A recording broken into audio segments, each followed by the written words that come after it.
하비엔 뉴스거든요. 네, 하비엔 뉴스를 통해서 보시겠습니다. 정면 보이지 않는 탄압인가? 종교인 허경영 총재를 향한 이 시대의 시선. 버벅인가? 정의인가? 비공개 재판이 남긴 의문, 밥을 퍼주던 손에 수갑을 채운 비정한 사회에 남긴 질문? 하비엔 뉴스 이꼬르 이필선 기자. 신앙은 누가 지키는가? 정의는 어디서 시작되는가? 허경영 국가혁명당 총재는 정치인이기 이전에 명실상부한 종교 지도자이며 지난 40년간 하루 약 1천여 명에게 사비를 털어 탑골공원 인근에서 도시락과 떡, 생수 등을 준비해 어려운 이웃에게 무료급식을 통해 우리의 이웃들과 고단한 삶을 위로하며 실천적 자비를 설파해왔다. 노숙인과 독거노인, 실직자들과 하루 한 끼로 하루를 버티는 이들에게 그는 말없이 밥을 지어주는 현대의 성직자로 평가받았다. 그러나 오늘 그가 서 있는 법정의 자리 앞에 우리는 어쩔 수 없이 묻는다. 과연 이 자리는 그가 설 자리가 맞는가? 지난 22일 의정부지법 제11형 사부는 오후 2시부터 허경영 총재에 대한 사기 등 혐의 관련 공판준비 기일을 비공개로 열었다. 법적으로 피고인이 직접 출석할 의무는 없었지만 사전에 공지되지 않은 폐쇄적 절차는 많은 시민과 지지자들에게 의구심을 불러일으키기에 충분했다. 형사소송법 제266조의 7제사항에 따르면 공판준비기일은 원칙적으로 공개하지만 절차 진행이 방해될 우려가 있을 경우 재판부 판단으로 비공개가 가능하다. 그러나 헌법상 재판의 공개는 민주주의와 사법정의의 근간이다. 성범죄처럼 피해자 보호가 우선인 경우가 아닌 이상 이례적인 비공개는 그 자체로 메시지를 품는다. 물론 법원이 밝힌 절차상의 판단을 무리하게 왜곡하거나 재판 자체를 부정하려는 것은 아니다. 다만 허경영 총재를 둘러싼 일련의 상황을 돌아볼 때 그것이 결코 절차적 정의만으로 설명될 수 없는 그늘을 들이우고 있는 것 또한 사실이다.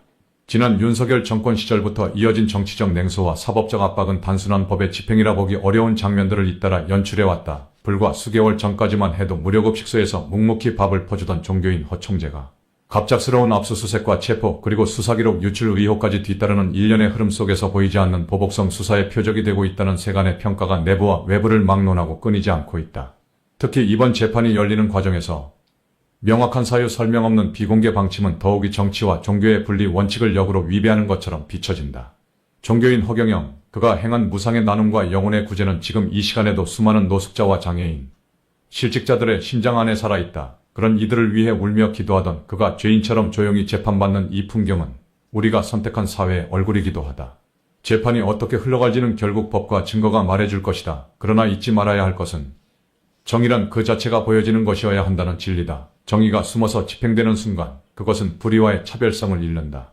허경영, 그는 자신의 신앙에 따라 오늘도 모든 이들을 살리는 정치를 외치며 기도할 것이다. 우리가 반드시 지켜야 할 것은 그가 서 있는 재판정의 사실 그 자체보다 그가 탑골공원 인근에서 보여준 40년의 나눔과 헌신의 시간들과 그 헌신을 대하는 우리 사회의 태도다. 그것이 바로 사회적 정의의 뿌리이기 때문이다. 한편 허경영을 변명한다는 제목의 장문의 글을 보내온 한 독자는 자신을 경찰대학 등에서 제복 입은 사나이들 상대로 상당 기간 강의를 해왔던 것으로 소개하며 허 총재와의 지난 얘기를 중심으로 여러 가지 내용을 적었으나 그중 마지막 부문의 글이 눈에 띄어 소개한다. 나는 줄 서서 기다리는 사람들, 그곳에서 예수님 재림을 보았고 부처님 석가모니도 보았다며 이어 이들의 이야기 속에 한국 정치의 답이 있었다. 어쩌면 허경영은 이들이 나누는 대화들을 듣기 위해 급식소를 운영하는지도 모른다고 생각했다는 자신의 생각과 함께 덧붙여 간곡히 권한다. 이곳의 걸식 노인들로부터 정치 해안을 얻어보라 강구한다고 장문의 글을 보내왔던 독자는 지적하기도 했다. 끝으로 무료급식소에서 만난 한 자원봉사자는 인터뷰를 마치며 이렇게 말했다. 세상이 어떻게 돌아가든 허 총재님이 옳고 그르고를 떠나 우리한테 가장 필요한 건 이 밥상 하나입니다. 이 밥상은 그 어떤 법보다 어떤 논리보다 무겁고 소중합니다. 라고. 그렇지만 이들은 지금 우리 사회가 반드시 물어야 할 질문은 어쩌면 단 하나일지 모른다. 정치가 밥상을 정말 이런 밥상까지 무너뜨릴 것인가? 라는 대목의 답은 무엇일까? 정면. 네네, 박수 주시기 바랍니다.